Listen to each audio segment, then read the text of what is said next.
Welcome to Urban Safari. Today, I'm your local guide, ready to explore Florence, the birthplace of the Renaissance. You'll see the art, the history, the food, and everything else that makes this city unforgettable.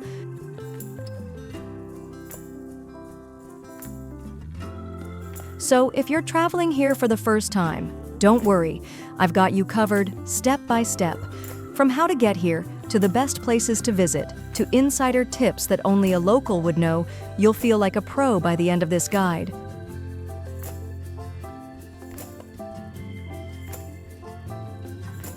Where is Florence, and how to get there? Before we dive into the magic of Florence, let's make sure you know how to get here and where exactly it is. Florence is in Tuscany, central Italy, surrounded by rolling hills, vineyards, and historical towns. It's a city with a rich art history, and it's easy to access from all over Europe and Italy. How to get to Florence? By plane. Florence has its own airport, Amerigo Vespucci, FLR, about 4 kilometers from the city center. It's small but efficient. You'll most likely land here if you're coming from European cities. From the airport, take the tram T2 straight into the city center. It's only a 20-minute ride, and tickets are just a few euros. By train. Florence is well connected to other major Italian cities by train. The Santa Maria Novella station, SMN, is the main train station, right in the heart of the city. From Rome, Milan, or Venice, it's quick. Just 1.5 to 2 hours by high-speed trains, Frecciarossa or Italo. Booking your tickets online in advance will save you money. Tip: if you're flying into another major Italian city like Rome, you can easily connect to Florence by train. Now that we know how to get here, let's dive into what makes Florence such a magical place.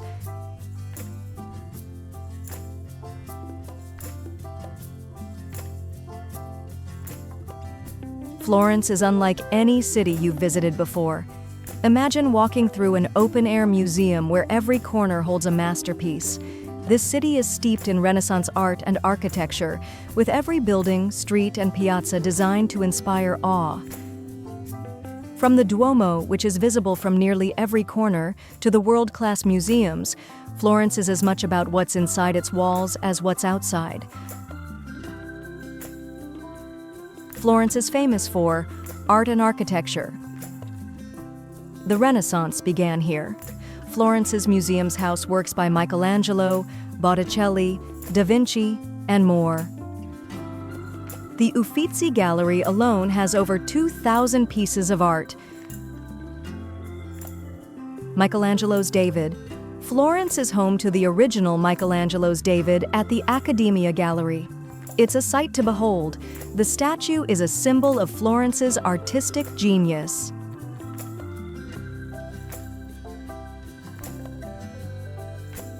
Gold and leather. Florence is world famous for its gold jewelry, especially on Ponte Vecchio, and handcrafted leather goods. If you're looking to pick up a souvenir, these are top choices.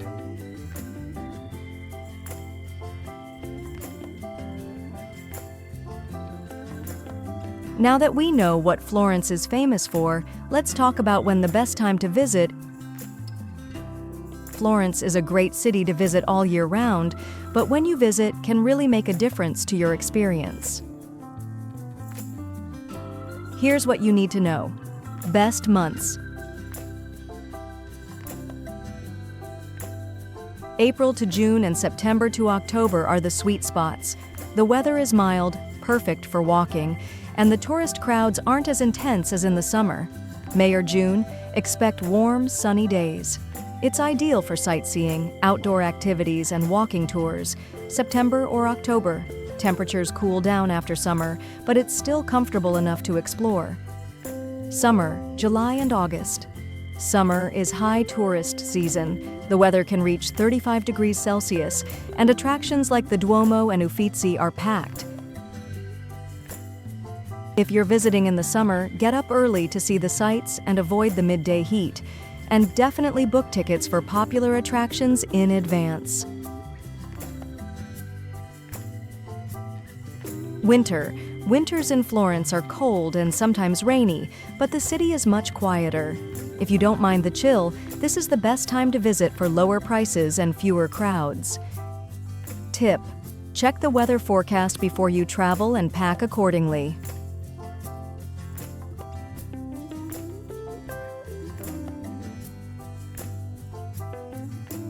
Now that you know when to come, let's talk about where to stay in this beautiful city. Florence is small, and most of the top attractions are within walking distance. Here are the best neighborhoods to stay. Historic Center, Duomo, Piazza della Signoria. This is the heart of Florence. You're close to the Duomo, the Uffizi Gallery, and the Ponte Vecchio. It's the most convenient location for first-time visitors, but it can get busy and more expensive. Oltrarno. This is the other side of the river. Oltrarno is quieter, more residential, and filled with local cafes, boutiques, and art studios. It's perfect if you want a more authentic, less touristy experience. Here you'll find gems like the Boboli Gardens and Piazza Santo Spirito. Santa Maria Novella. This neighborhood is perfect if you're traveling by train. The Santa Maria Novella train station is right next to the historic center, so you'll be within walking distance to the main attractions. Great for budget travelers or those on tight schedules. With your accommodation sorted, let's talk about how to get around the city. Good news! Florence is one of the most walkable cities in Europe. You don't need a car here. Here's everything you need to know about getting around Florence. Walking. Florence is compact and pedestrian-friendly. The historic center is a maze of narrow, charming streets that are best explored on foot. Whether you're strolling along the Arno River, exploring Piazza della Signoria, or enjoying a gelato in Piazza del Duomo, walking is the best way to experience the city. Buses and trams. Florence has a great public transport system. ATF, buses, and tram T1/T2 lines cover most of the city. You can buy tickets from machines or via the Tabnet app. Bikes and e-scooters. Renting a bike or e-scooter is a great option for covering more ground. Use apps like TIER, Lime, or Cirque to rent a scooter. Bike tours are also a fun way to explore Florence. Taxis. Taxis aren't as common as in larger cities, but they're available. Use the IT Taxi app to call a cab. Make sure you're in a ZTL, limited traffic zone, before you hop in. Tip: Florence's ZTL zones restrict traffic in the city center. Avoid driving in these areas unless you have a permit. It's safer and easier to walk. Now that we know how to get around, let's explore the best things to see and do in Florence. Welcome to the heart of Tuscany, where art, history, and culture blend seamlessly. Florence is a treasure trove of timeless landmarks that will leave you in awe. Let's dive into the top sites you must see, and trust me, you'll want to savor every moment at these iconic spots. Duomo, Santa Maria del Fiore. The Duomo, Florence's crown jewel, is the epitome of Renaissance architecture. Designed by Brunelleschi, the dome was an architectural marvel that changed the world of engineering. You can climb 463 steps to reach the top for a breathtaking panoramic view of the city.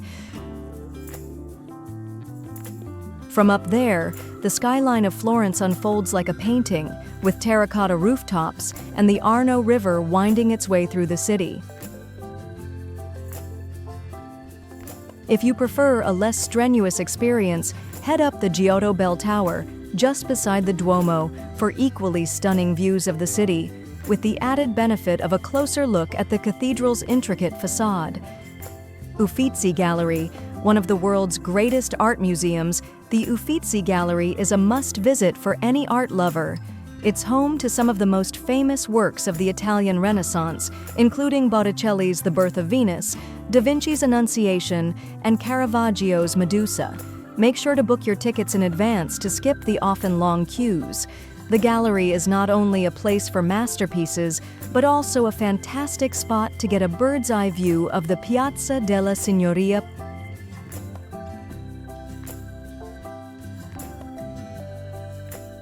Ponte Vecchio. The iconic Ponte Vecchio Bridge is one of the most recognizable sights in Florence. Built in 1345, it's the only bridge in the city to survive World War II. Lined with jewelry shops, this bridge is a symbol of Florence's artisanal heritage. Walk across it at sunrise or sunset to avoid the crowds and catch the golden light reflecting off the Arno River.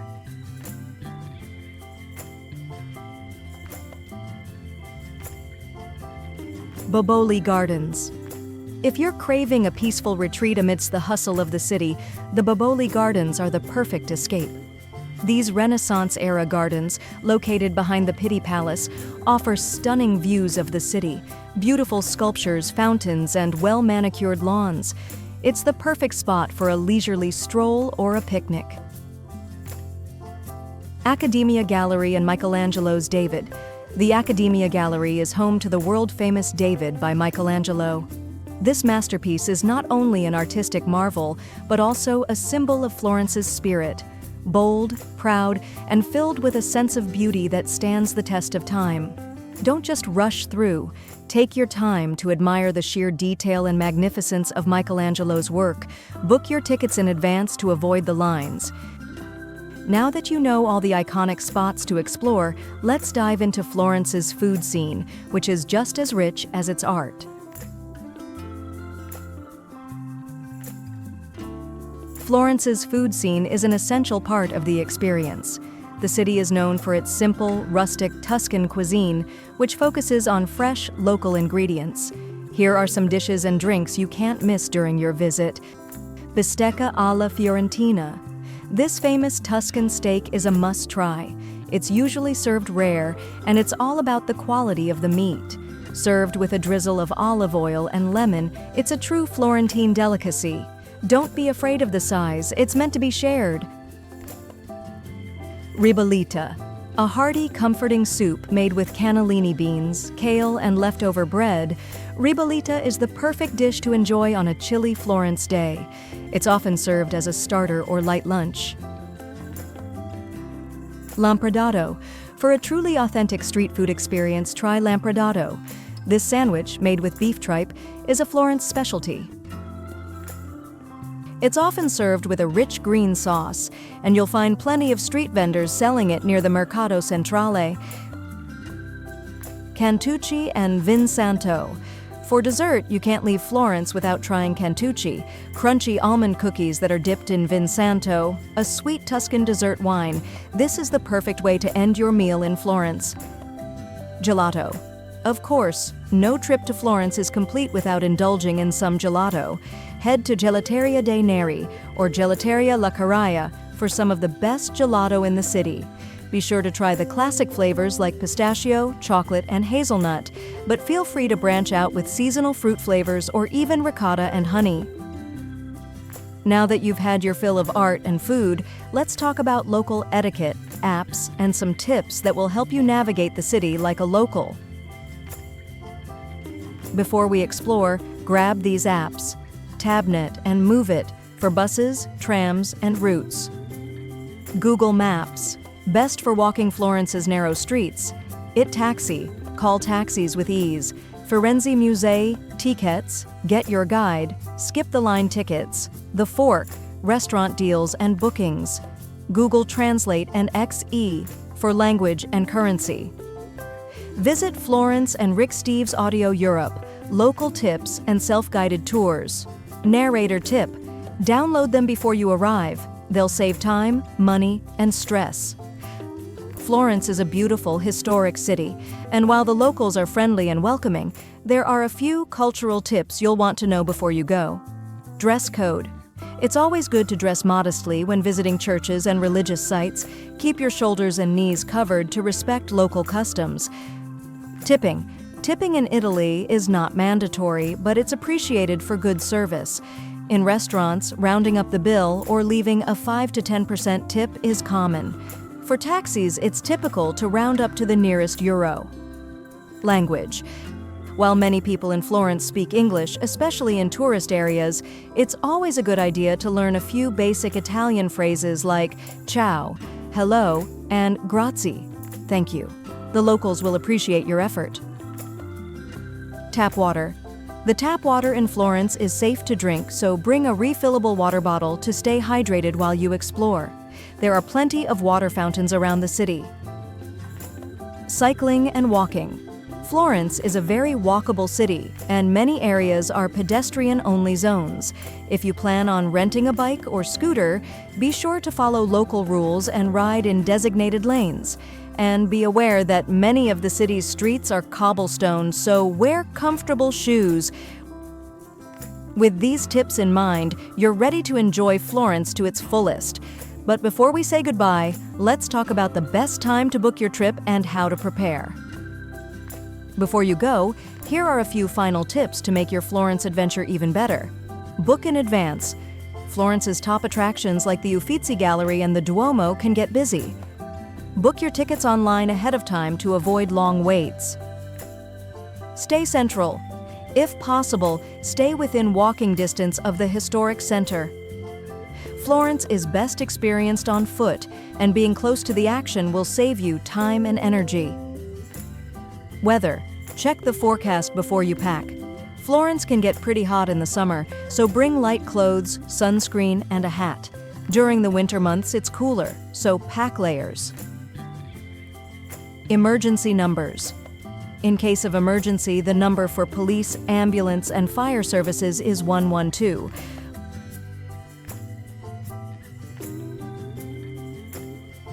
Florence is a city full of stories, art, and unforgettable experiences. Whether you're strolling across the Ponte Vecchio, admiring Michelangelo's David, or savoring a plate of ribollita, you'll feel the pulse of history and the warmth of Tuscany in every moment.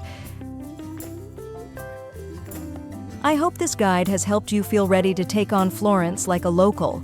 Don't forget to subscribe for more travel guides, tips, and hidden gems around the world. Until next time, happy travels.